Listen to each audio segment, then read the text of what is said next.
Miss Padma, Munshi Premchandra. Miss Padma ভালোভাবে আইন পাশ করলেন বটে, কিন্তু সেই সঙ্গে তাঁর জীবনে অদ্ভুত এক অনুভূতি এলো। মনে হতে লাগলো জগতে সবকিছুই বুঝি শূন্য।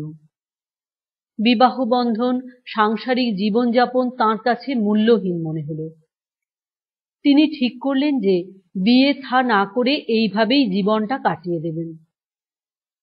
এমএ তো আগেই পাশ করেছিলেন, এবার আইন পাশের সঙ্গে সঙ্গে প্র্যাকটিস শুরু করে দিলেন।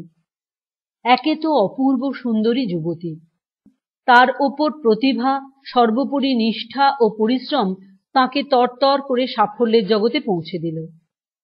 খুব অল্প সময়ে সহকর্মী পুরুষ উকিলদের পিছনে ফেলে তিনি যথেষ্ট পসার করে ফেললেন। একদিন তাঁর উপার্জন 1000 টাকা ছাড়িয়ে যেত। যথেষ্ট নাম ও প্রতিষ্ঠা হয়ে যাবার পর তাঁর মধ্যে অবসাদ এলো। এখন আর অত পরিশ্রমের ইচ্ছা বা প্রয়োজন কোনোটাই রইল না। যথেষ্ট আত্মবিশ্বাসও এসে গিয়েছিল। তাই তিনি এখন লোকের সঙ্গে বেড়াবার, গল্প করবার, সিনেমা দেখার, বইপত্তর পড়ার মতো অনেক অবসর পেতে লাগলেন। সুখী জীবনযাপনের জন্য যে বিলাস ব্যসনের প্রয়োজন আছে সে সম্বন্ধে তিনি যথেষ্ট ওয়াকিবহাল ছিলেন। তিনি নানা ভালো বীজ এনে ফল ফুলের গাছ বসাতেন। ফুল ফুটতে দেখলে খুশি হতেন, তবু কোথায় যেন এক বিরাট শূন্যতা। এরকম নয় যে তিনি পুরুষদের ঘৃণা করতেন বা তাঁর কোনো প্রেমিক ছিল না। শুধু রূপ যৌবন দেখেই কত পুরুষ পাগল হয়ে যায়। তার উপর তিনি অগাধ সম্পত্তির অধিকারিণী ছিলেন। তাঁর পুরুষের ওপর ঘৃণা ছিল না, ঘৃণা ছিল পরাধীনতায়। একা একা যদি ভোগবিলাসে মহানন্দে কাটিয়ে দেওয়া যায় ক্ষতি কি? ভোগের প্রতি তাঁর কোনো নৈতিক বাধা ছিল না। দৈহিক ক্ষুধার প্রতি তাঁর স্বীকৃতি ছিল।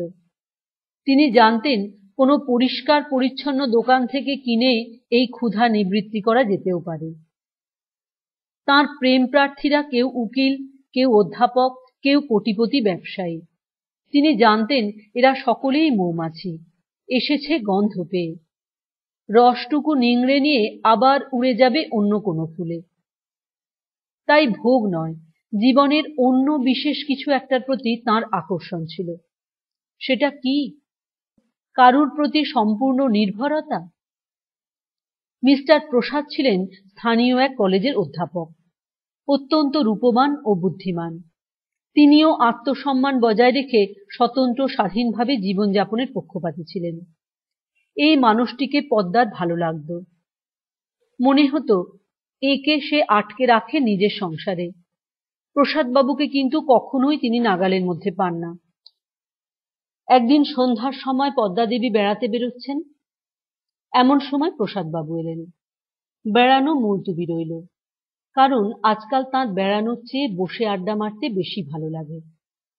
তাছাড়া অনেক চেষ্টা করে আজ তিনি স্থির করেছিলেন যে প্রসাদবাবুকে তিনি মনের সব কথা খুলে বলবেন। প্রসাদবাবুর চোখে চোখ রেখে তিনি বলবেন, তুমি তো আমার বাংলোয় এসে থাকতে পারো। প্রসাদবাবু ঠিক বুঝতে পারলেন না কি উদ্দেশ্যে পদ্মাদেবী একথা বলছেন। তিনি বললেন, তাহলে তো 2-4 মাসের মধ্যে আমাদের মুখ দেখা দেখি বন্ধ হয়ে যাবে। মানে? মানে আর কি, সোজা কথাই তো বললাম। কিন্তু কেন? দেখো, আমি চাইবো স্বাধীনভাবে থাকতে, আর তুমিও তোমার স্বাধীনতা হারাতে চাইবে না। তোমার কাছে তোমার প্রেমিকরা আসবে, আমার তা সহ্য হবে না। আমার কাছে আমার প্রেমিকরা এলে তুমি মনে মনে জ্বলতে থাকবে, মনোমালিন্য দেখা দেবে, অশান্তি হবে। শেষ বেশ তুমি আমাকে তোমার বাড়ি থেকে বের করে দেবে, কারণ এটা তোমার বাড়ি। সেটা আমার খুব আঘাত লাগবে। কি দরকার এই বন্ধুত্ব ওভাবে নষ্ট করার? কিছুক্ষণ দুজনেই স্তব্ধ। প্রসাদবাবু এত খোলাখুলি ও স্পষ্টভাবে সবকিছু বললেন যে পদ্মাদেবীর আর কিছু বলার রইল না। অনেকক্ষণ পরে প্রসাদবাবু মুখ খুললেন। যতক্ষণ না আমরা দুজনে এই প্রতিজ্ঞা করছি যে আজ থেকে আমি তোমার এবং তুমি আমার, ততক্ষণ আমরা এভাবে থাকতে পারি না। তুমি এমন প্রতিজ্ঞা করতে রাজি আছো? আগে তুমি বলো। আমি রাজি, তবে আমিও রাজি, কিন্তু এই একটা বিষয় ছাড়া আর সব বিষয়ে আমার স্বাধীনতা অক্ষুণ্ণ থাকা চাই।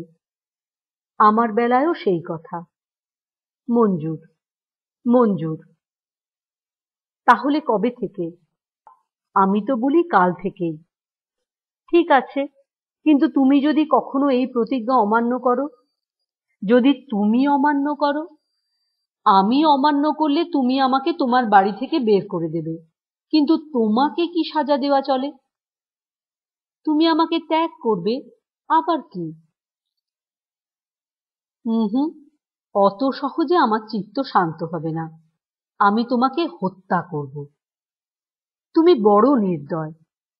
যতদিন আমরা স্বাধীন ছিলাম, আমাদের কারুর ব্যাপারে অন্য কারো নাক গলানোর অধিকার ছিল না, কিন্তু একবার প্রতিজ্ঞার বন্ধনে আবদ্ধ হয়ে যাবার পর তার অন্যথা আমি সহ্য করব না। তোমার কাছে আইনের ছড়ি আছে, আমার সে জ্ঞান নেই। আমি গায়ের জোরে প্রতিজ্ঞা পালনে বাধ্য করব, কিন্তু তোমার এত চাকর বাকরের সামনে আমি কি বা করতে পারবো? তুমি তো খারাপ দিকটাই দেখছো। আমি যখন থেকে তোমার হব, তখন থেকে এই বাড়ি, চাকর বাকর, জমি জমা সবকিছুই তোমার।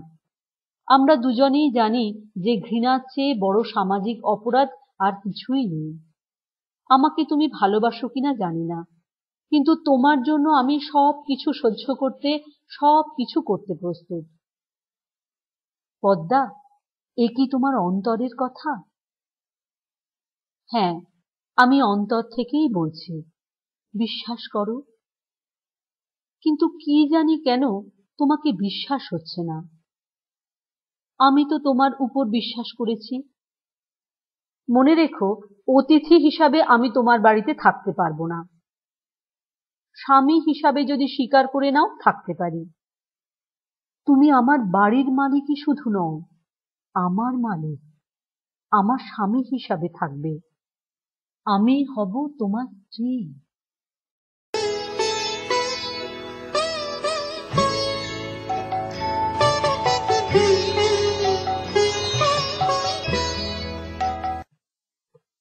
2। প্রসাদবাবু ও পদ্মা দেবী একত্রে বাস করতে লাগলেন। দুজনেই যেমনটি চেয়েছিলেন সেইভাবেই তাঁদের জীবন কাটতে লাগল। প্রসাদবাবু অধ্যাপনায় মাত্র 200 টাকা বেতন পেতেন। এখন তিনি তার দ্বিগুণের বেশি খরচ করতে লাগলেন।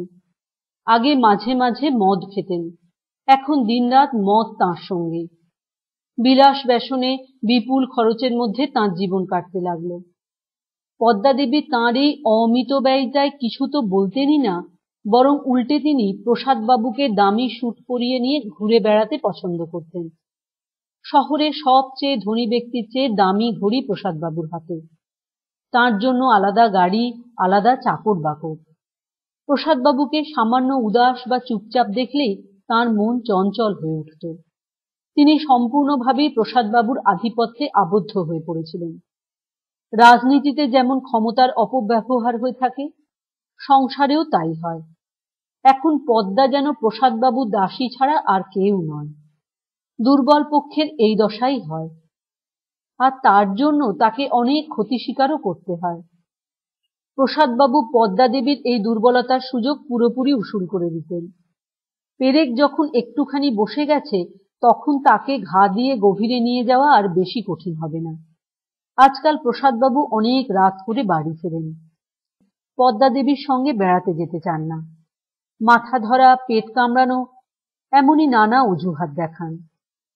তারপর পদ্মা দেবী বেরিয়ে গেলেই তিনি গাড়ি বার করে চলে যান। পদ্মা দেবীর গর্ভে এখন তাঁদের সন্তান। তাঁর শরীরে আর সেই চমক নেই, অনেকখানি মুটিয়ে গেছেন, যেন পোষা মুরগি। এমনি একদিন রাতে পদ্মা দেবী বাড়ি ফিরে দেখেন প্রসাদবাবু তখনও ফেরেননি। আজ তিনি রাগে ফুঁসতে লাগলেন। বেশ কিছুদিন তিনি প্রসাদের এই ব্যবহার লক্ষ্য করছেন। আজ একটা কিছু হেস্তনেস্ত করবেন বলে বসে রইলেন। খাবার জুড়িয়ে জল হয়ে গেল। চাকর বাকরেরা শুয়ে পড়ল। ঘড়ির ছোট কাঁটা 10টা থেকে 12টার ঘরও পেরিয়ে গেল। তবু তিনি অপেক্ষা করছেন। রাত প্রায় 1টা নাগাদ প্রসাদবাবু ঘরে ফিরলেন। পদ্মা দেবী এতক্ষণ ধরে যত সাহস সঞ্চয় করেছিলেন, প্রসাদবাবুর সামনে সে সব যেন মিইয়ে যেতে লাগলো। অনেক কষ্টে তিনি জিজ্ঞেস করলেন, কোথায় ছিলে এত রাত পর্যন্ত? নেশাগ্রস্ত প্রসাদবাবুর চোখে পদ্মা তখন এক মূর্তিমান বিরক্তি। তিনি তার এক ছাত্রীর সঙ্গে সিনেমায় গিয়েছিলেন। তবু মুখ বিকৃতি না করে বললেন, তোমার শুয়ে পড়া উচিত ছিল। এই ঠান্ডা উত্তরে পদ্মাদেবী যেন জ্বলে উঠলেন। আমি যা প্রশ্ন করছি তার উত্তর দাও, নয়তো জাহান্নামে যেতে দাও আমাকে। তাহলে তুমিও আমাকে জাহান্নামে পাঠাও। কদিন ধরেই তোমার উড়ু উড়ু ভাব দেখছি। তোমার দৃষ্টিশক্তি বোধহয় বেড়েছে। ন্যাকামো করো না, জবাব দাও। আমি নিজেকে তোমার কাছে বিক্রি করে দিইনি যে কৈফিয়ত দিতে হবে। মনে হচ্ছে আমার প্রয়োজন তোমার শেষ হয়ে গেছে। তাহলে যেতে দাও আমাকে। ও, তুমি চলে যাবার হুমকি দেখাচ্ছ? তুমি কি মনে করো এখানে এসে তুমি খুব দয়া করেছ আমায়? আমি দয়া করিনি এ কথা তুমি বলতে পারছো? খুব মেজাজ দেখাচ্ছ যে। তুমি কি ভাবছো আমাকে পঙ্গু করে দিয়েছো নাকি যে চলে যেতে পারবো না? আমি এক্ষুনি চলে যাব, এক্ষুনি। পদ্মার সমস্ত সাহস নিভে গেল। প্রসাদবাবুকে জিনিসপত্র গোছাতে দেখে তিনি কাঁদো কাঁদো হয়ে পড়লেন। আমি এমন কি বলেছি যে এক্ষুনি চলে যেতে হবে? আমি শুধু জিজ্ঞাসা করেছি এত রাত পর্যন্ত কোথায় ছিলে। এইটুকু অধিকারও কি আমার নেই? আমি তো তোমার ইচ্ছার বিরুদ্ধে কখনোই কিছু করিনি, আর তুমি কথায় কথায় আমাকে পিষতে থাকো। আমার উপর কি তোমার এতটুকুও দয়া নেই? এতটুকু সহানুভূতি নেই? আমি কি তোমার জন্য কিছুই করিনি? আর আজ আমার এই রকম অবস্থায় তুমি আমাকে ফেলে রেখে চলে যাচ্ছ। তার কণ্ঠ রুদ্ধ হয়ে গেল। টেবিলের ওপর মাথা রেখে পদ্মা ফুঁপিয়ে ফুঁপিয়ে কাঁদতে লাগলেন। প্রসাদবাবুর মুখে তখন একটা তাচ্ছিল্যের হাসি।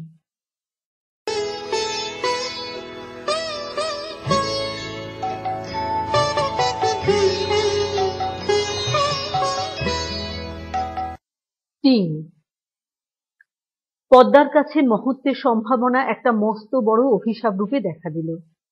সমস্তক্ষণ দুশ্চিন্তায় আচ্ছন্ন হয়ে থাকেন। এখন আর কোর্টেও যেতে পারেন না। সারাদিন একা একাই কাটে। প্রসাদবাবুকে সন্ধ্যার সময় একবার ঘরে দেখা যায়। চা জলখাবার খেয়ে আবার কোথায় চলে যান কে জানে। রাত 11টা-12টার আগে কোনো দিনও বাড়ি ফেরেন না। গর্ভবতী পদ্মা চিন্তিত। ফ্যাকাশে মুখখানি দেখেও প্রসাদবাবুর কোনো মমতা জাগে না। পদ্মাও এখন আর তাঁকে শৃঙ্গার বা আভূষণের বেড়াজালে মিথ্যে আবদ্ধ রাখার চেষ্টা করেন না। নার্স, লেডি ডাক্তার সব ঠিক করাই ছিল। প্রসব বেদনা উঠতেই চাকরেরা তাদের ডেকে নিয়ে এলো। কিন্তু প্রসাদবাবু তখন কোথায় কে জানে। তাঁকে দেখতে না পেয়ে পদ্মার কষ্ট যেন ভীষণ বেড়ে গেল। পদ্মার ছেলে হলো। আঁতুর ঘর কাটিয়ে উঠলেন পদ্মাদেবী। তার মনে হলো তিনি যেন জেলখানা থেকে বেরোলেন। মা হয়ে যেন এক শক্তি অনুভব করতে লাগলেন। একজন চাকরকে ডেকে পদ্মাদেবী ব্যাংকে পাঠালেন। ডাক্তার, নার্সের ফি আরো নানা খরচ হয়েছে, সেসব মেটানোর জন্য। কিছুক্ষণ বাদে চাকর খালি হাতে ফিরে এলো।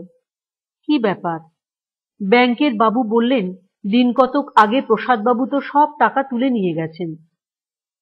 পদ্মার মাথায় যেন বিনা মেঘে বজ্রপাত হলো। 20,000 টাকা তিনি সন্তানের জন্য সঞ্চয় করে রেখেছিলেন। দিন কয়েক প্রসাদবাবু বাড়িই ফেরেননি। একটু খোঁজ খবর করতে জানা গেল প্রসাদবাবু তাঁর এক ছাত্রীকে নিয়ে ইংল্যান্ড চলে গেছেন। পদ্মাদেবী রাগে উন্মাদ হয়ে গেলেন। দৌড়ে গিয়ে পাশের ঘরে দেওয়ালে টাঙানো প্রসাদবাবুর বাঁধানো ফটোখানা সজোরে মাটিতে ফেলে ভেঙে ফেললেন। তার উপর পা দিয়ে গুঁড়োতে লাগলেন। তার উপর থুথু ছিটোতে লাগলেন। এইভাবে যদি রাগ মেটে। 1 মাস হয়ে গেল। প্রসাদবাবুর আর কোনো খোঁজ খবর নেই। ছেলেকে কোলে নিয়ে পদ্মা তাঁর বাড়ির সামনে দাঁড়িয়ে। এই বাড়িটা ছাড়া সমস্ত কিছু বিক্রি হয়ে গেছে। বাচ্চাটাকে কখনো আদর করছেন, কখনো বকছেন, কখনো ঘৃণায় সরিয়ে দিচ্ছেন। তার মুখে হাসি। আর ঠিক সেই সময় দেখা গেল সামনের রাস্তা দিয়ে এক ইউরোপিয়ান স্বামী স্ত্রী তাদের ছোট্ট ছেলেটিকে গাড়িতে চড়িয়ে বেড়াতে চলেছেন। পদ্মা ছেলে কোলে সেই দিকে তাকিয়ে রইলেন। দু চোখ বেয়ে তখন নেমে এসেছে বাঁধ ভাঙা অশ্রুজল।